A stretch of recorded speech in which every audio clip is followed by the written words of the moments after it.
I'd like to begin by thanking Vuk Jeremic and the CIRSD for inviting us to this conference and for setting up this wonderful panel with these colleagues that I admire very much. I'd like to, I think it's for me particularly significant that we're in a place which is situated on one of the fault lines where the aftershocks of the cataclysm initiated in 1914 are still being felt. And so I think that in a way our thoughts about this subject carry more weight here than they do elsewhere, and that also is something of great interest to an historian. Okay, so I wanted to begin by engaging a little bit with the Fischer Thesis that Hartmut Pogge von Strandmann has so eloquently spoken about, and just sharing a few thoughts with you about that thesis. I mean, what Fischer, it seems to me, essentially did, and I want to focus on his writings about the origins of the war, not about his writings on peace aims. I mean, there's a very interesting literature on the peace aims of the various different belligerent blocs, belligerent states. Georges-Henri Soutou's L'or et le sang is an absolutely magisterial overview of these problems, which sets the German peace aims, or war aims, whichever you want to call them, in the context of the war and peace aims of the other belligerent states.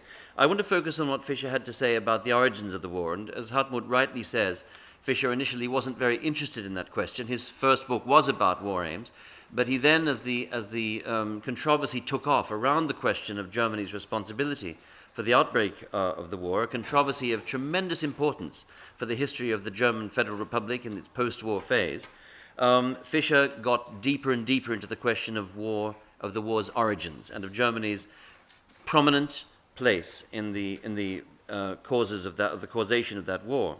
And what Fischer effectively did was he drew a kind of psychogram of the German elites. It's about the inner life of a political elite, characterized, as he showed, using at that time an unprecedented breadth and depth of source material. I mean, a lot of these sources were already available in print, but he put them together, he synthesized them in a very persuasive way to draw a kind of collective portrait of a political elite which was paranoid, aggressive, which oscillated between arrogance about its own achievements and its own strength on the one hand, and anxiety and fear about the future on the other. Hartmut has already referred to the really paranoid preoccupation with Russian strength, with the growth in Russian strength, financed, as the Germans saw it, by vast loans from Paris. They were constantly, the general staff spent most of its time doing mathematical sums, working out the difference between the total number of troops on the Russo-French alliance's side and those on the Central Powers. By 1914, they had a discrepancy of 1 million more men. They calculated that gap would have risen to over 2 million by 1917. The focus was always on this future moment when things would be much worse from Germany than they were in the present, and this nourished a kind of paranoia, a combination of fear and aggression. Fischer also made a number of other arguments. He claimed that in December 1912, the Germans went beyond simply feeling paranoid and aggressive and hatching vague ideas about hegemony to actually planning a war. And he suggested that in something called the Council of War in December 1912, the Germans deliberately set about not only to plan a war, but that they determined the timing of its outbreak, that it would break out in the summer of 1914. So that, if you like, is the kind of core of the claim that Fischer made about Germany. It was this psychogram marked by aggression and paranoia, combined with actual planning for an actual war. And this, now, what's left of that view now, if we look at how the literature has evolved? Well, quite a lot is left, but not all of it. The contention that the Germans planned war at the War Council of 1912 is now accepted by virtually nobody. I mean, that argument no longer holds water. There is no evidence that the Germans planned a war timed to break out in 1912. I can think of only one colleague, whom I won't name now, who wholeheartedly endorses this view. But what I think does remain is the power of Fischer's very persuasive psychological portrait of parts of the German political and military elites. That, I think, remains in place. And, of course, what also remains is the immense value of what Fischer achieved in stimulating this controversy about war aims. Because at the time when the Fischer controversy broke out, and this controversy soon took on a kind of a scale that I think even Fischer can't possibly have imagined. I mean, Fischer was a very publicity-minded historian. He sent copies of all his books to every journalist that he knew before they were published. So he wanted media coverage, but I think even he cannot have predicted the immensity of the controversy that he would prompt. But this controversy did have a clarifying effect on the sort of intelligentsia, if you like, of the German Federal Republic. Up until that point, the predominant view had been that the Germans were effectively innocent in the outbreak of the First World War. It was still viewed as a defensive war, or at the very best, a war into which all the powers had slithered, a war that had sort of simply occurred because everybody slipped into it sort of by accident. And the famous formula of David Lloyd George, that the states of Europe slithered over the brink into catastrophe, was very widely quoted. And Fischer did a great deal to restore to the Germans their share, I mean, a share that he regarded as vast, as not just prominent, but effectively amounting to virtually sole responsibility, and therefore also to guilt. He played a very important role in restoring to Germany its place in the responsibility for the outbreak of this war. Okay, so where do I see the problems of this approach? Well, it seems to me the main problem with Fischer is that Fischer was really only interested in Germany. He wasn't interested in any of the other European states. He had, of course, we can't be experts on everything, as I've recently discovered with my own book. You know, we can't be authoritative on everything we write about. It's just impossible, especially if you're dealing with Europe, such a diverse continent with such a complex and deep history in all of its nations and regions.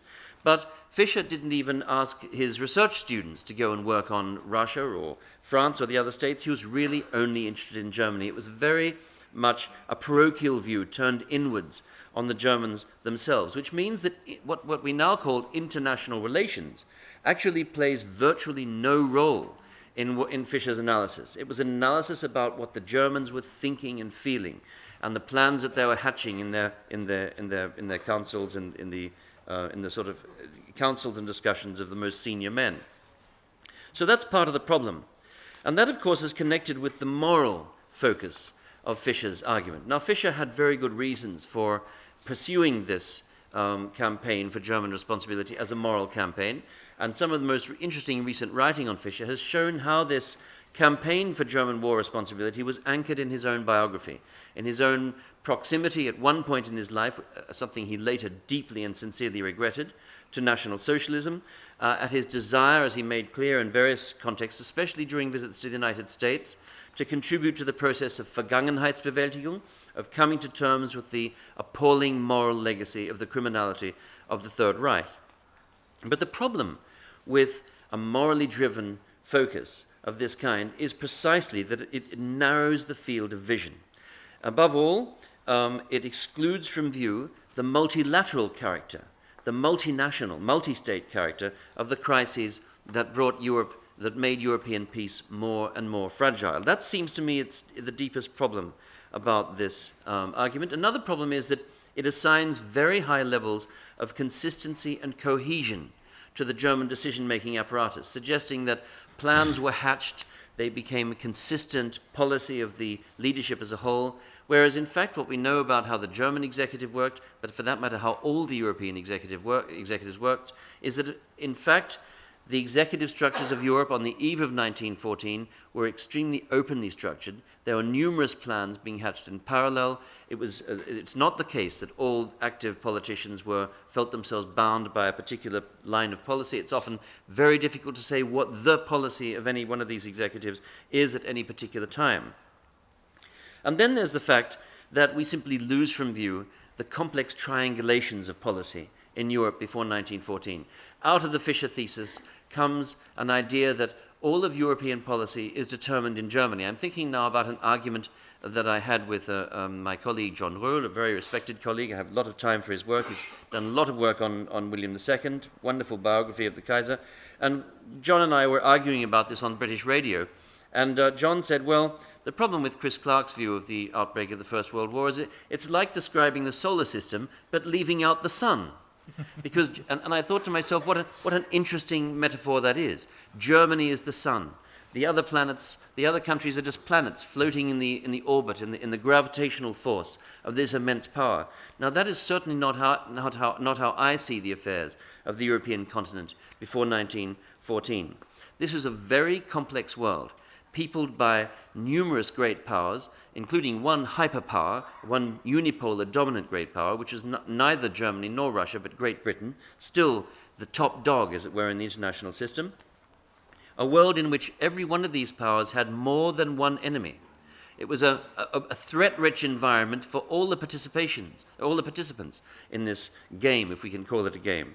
And one way of thinking beyond the Fischer Thesis is to think, for example, beyond the idea that the European alliance structures that emerge between 1900 or between the 1890s and 1914, the Triple Entente on the one side and the Central Powers on the other, is to think beyond the idea that these are simply the consequence of German provocations and German actions, and to recall that, for example, the British alliance with Japan in 1902, a really shocking event for European intelligentsias of that year, the first ever alliance between an East Asian and a European state, is the consequence of British fear of and hostility towards Russia. Britain buys into the Japanese fleet building program in order to acquire a balance against Russia in the Far East. The Entente in 1904 is not simply an instrument devised, the Entente between Britain and France, devised to counter German hegemonial ambitions. It's also an anti-Russian instrument. To pull the French gently out of their relationship, their alliance with Russia, is part of the objective of 1904.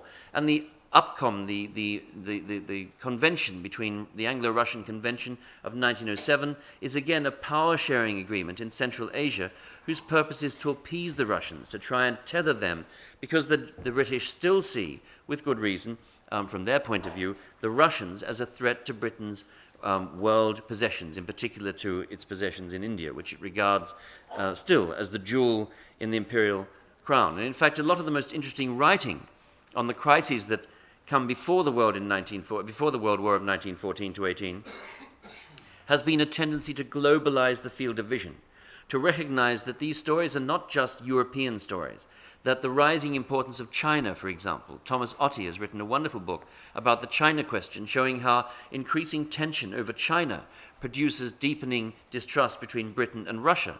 It also produces the Russo-Japanese War, which again is fought out over. It was interesting to hear Vuk Jeremic talk today about the prominence of the Korean Peninsula. Well, the Korean Peninsula is at the center of the geopolitical rivalries of 1904 to 5. So the point is that this is not a safe, lovely world, a sunlit suburban park into which a psychopathic maniac in the form of the German great power simply bursts, inflicting violence in all directions. It's a complex world marked by complex multipolar rivalries, which are multipolar and multidirectional, and which force all of these powers to triangulate their policies, managing the policy with each other power in the light of the threats that they perceive from the environment as a whole.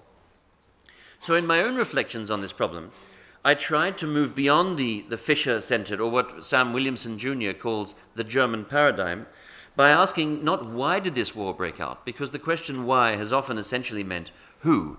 Not why did the war break out, but who did this terrible thing? And the answer has most often been Germany, though recently it's become fashionable to blame Russia, a view which I don't myself share. But nonetheless, the question why has often meant who. And in moving beyond that, I tried asking instead the question how. How did peace become war? What are the developments, the actions, the transitions, the decisions that made war more likely? And when you ask the question that way, you come up with all sorts of things that simply don't fit into the Fischer paradigm because they have absolutely nothing to do with either a Fischer or an anti-Fischer position. They're not revisionist arguments, they're just arguments that operate outside that paradigm.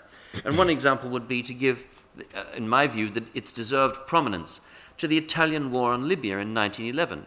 Now, in 1911, the Italians, in a completely unprovoked attack, assaulted or launched a sort of air-sea assault, is what you'd now call it, I suppose, on Cyrenaica, Fezzan, and Tripolitania. In other words, the three vilayets of the Ottoman Empire, now known as Libya. Since the 1930s, they've been known as Libya. Now, the interesting thing about this war is, quite apart from the fact that this is the first war ever to see aerial bombardments, the interesting thing about this war is that it was a crucial way station towards the First World War. It flashed a green light to the Balkan states, this is now a free-for-all. Anyone can take what they want from what remains of the Ottoman Empire, the Ottoman Empire in Europe, and a man who understood Balkan affairs better than almost any other statesman of his time, Miroslav Spalajkovic, the former head of the political department of the foreign ministry here in Belgrade, in a very interesting interview with a French journalist after the First World War, referred to the Italian assault on Libya as, he said, "Ça c'était la première agression." They were speaking in French. He said, that was the first aggression. Out of this first aggression unfolded all the other aggressions, the two Balkan wars, the Great War, and so on.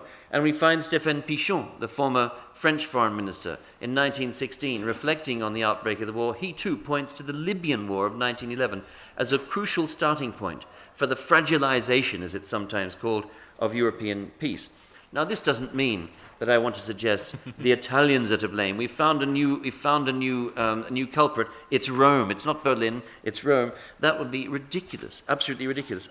My idea was to get beyond the blaming, the moralizing approach of the Fischer Thesis towards an approach which is open to the complex ways in which risks accumulate in different parts of Europe.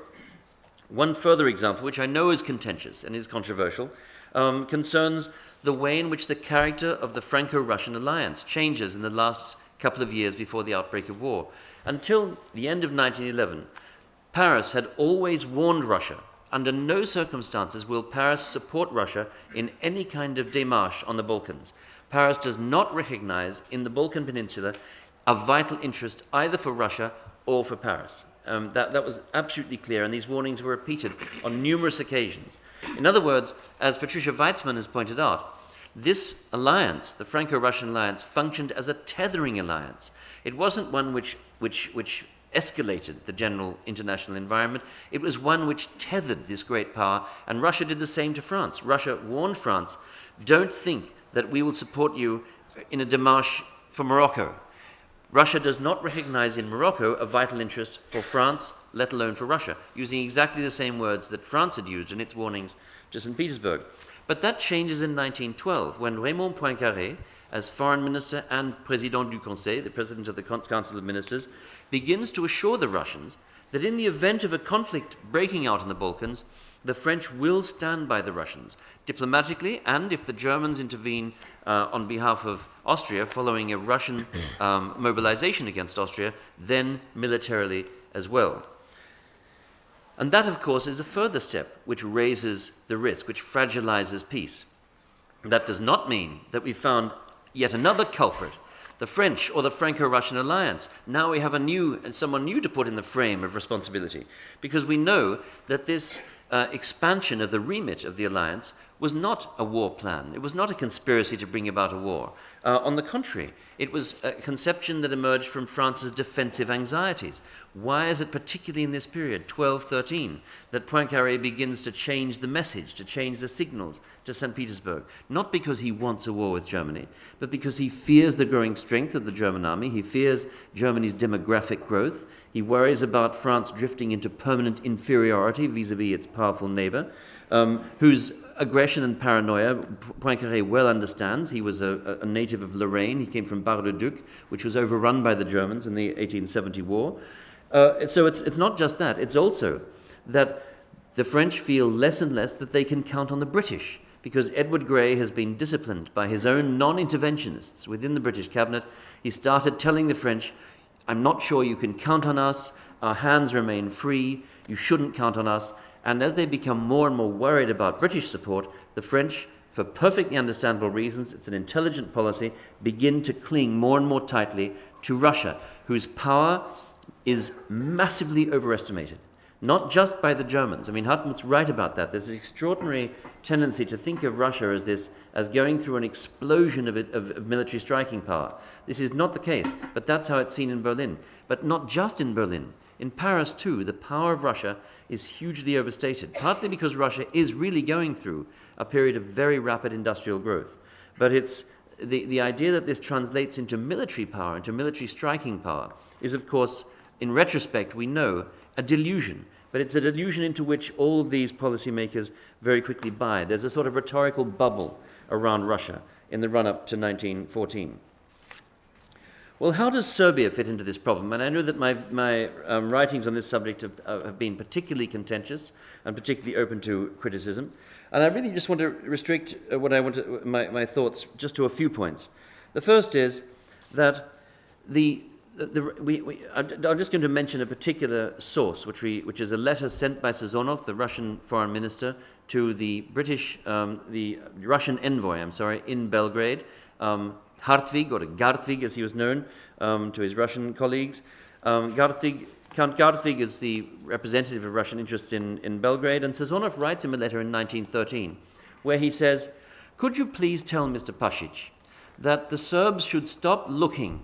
He's referring, of course, to Nikola Pasic. This is the one audience where I don't need to tell anyone who Nikola Pasic is.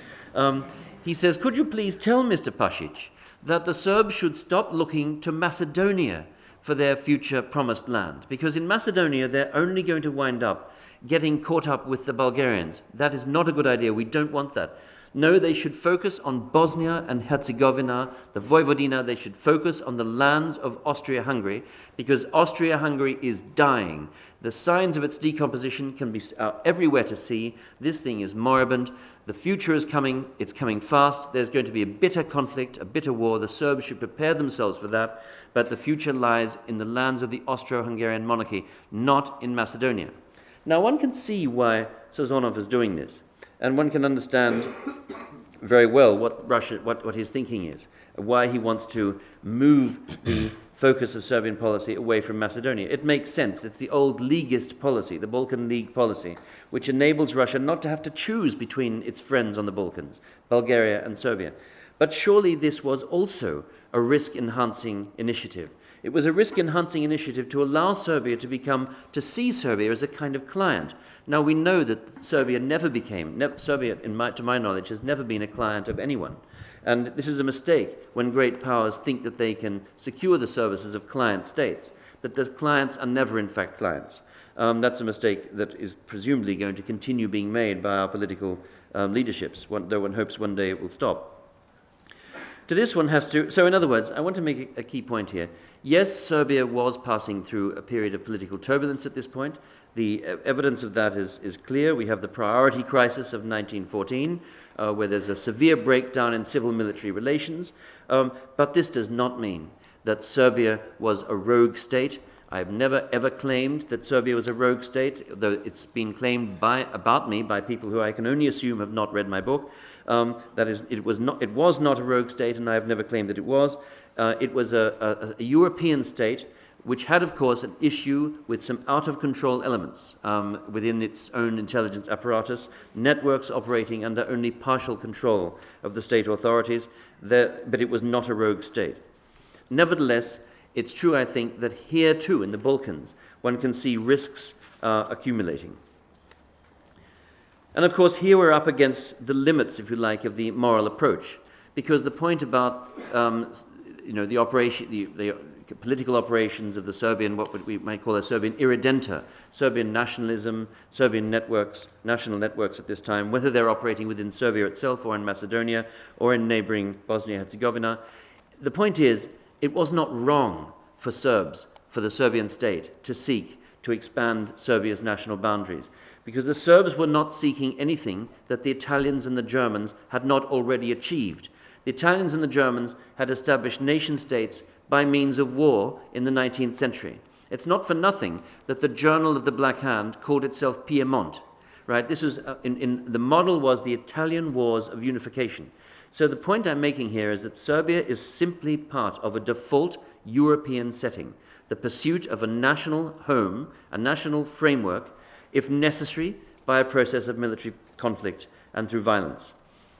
The moral question of whether this was wrong is completely irrelevant. It goes absolutely past the question. It's at cross purposes with what actually matters about the situation in the Balkans. So to conclude, the question then arises, do we really want or need to return to the simplicities of the German paradigm of the Fischer Thesis, to a model of a solar system in which all the other powers just revolve harmlessly around a German sun?